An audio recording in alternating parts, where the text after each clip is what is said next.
1 kilometro na lang ang kailangan kong lakarin para maabot ang tuktok.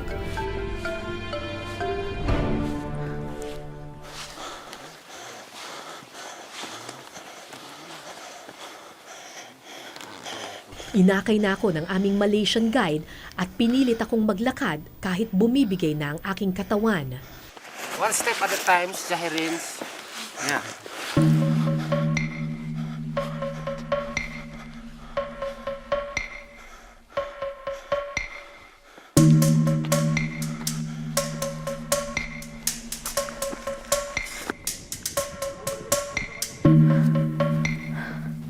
Okay. Kung nakikita niyo yung nasa tuktok, yan na yung summit. Nakakabaliw. Masakit na yung paa ko. Naninigas na siya. Tapos sobrang damig. Yung puso ko, ganun-ganun. Wala, utak na lang yung pinagagana dito eh. Kaya natin to. Hey Rin, how many meters more? 150 meters. Okay. Okay, let's go. Kahit papano, nabuhayan ako ng loob nang makita kong abot tanaw na ang tuktok.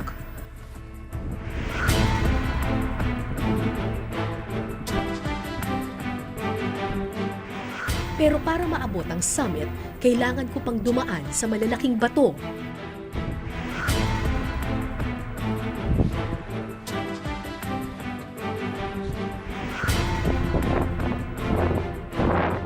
Kumapit sa tali o halos gumapang na paakyat.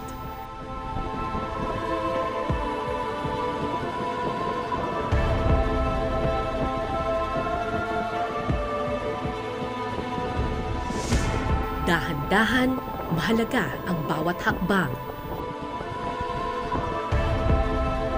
Hanggang sa marating ko ang tuktok na inaasam.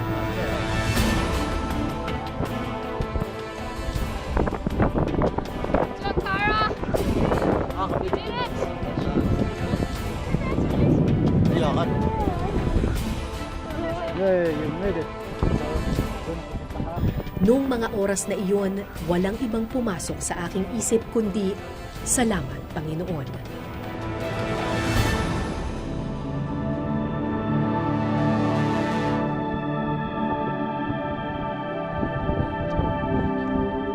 Kahit walang pumapasok. Grabe, parang feeling ko mamamatay na ako eh.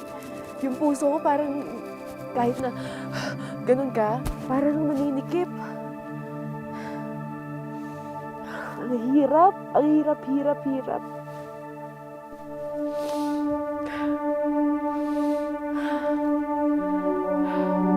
Rin, thank you, Rin. Thank you,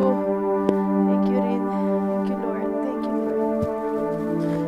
Thank you. Maya-maya pa, dumating na rin ang aking eyewitness team.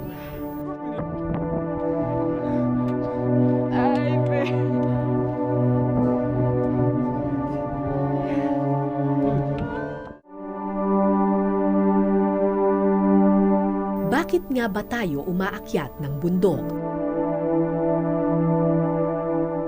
Sa simula, maaaring pagsubok at tagumpay lamang ang ating habol.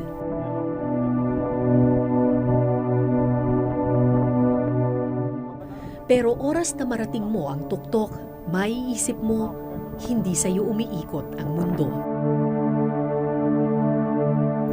Isa ka lamang maliit na bahagi ng malawak na daigdig. Nilikha ng Panginoon, pinatatag ng maraming pagkakataon. Group hug. At tulad ng anumang pagsubok sa buhay, gaano man katayog ang iyong tagumpay, huwag kang magpakataas, bagkus magpakumbaba, dahil lahat tayo nakatapak pa rin sa lupa.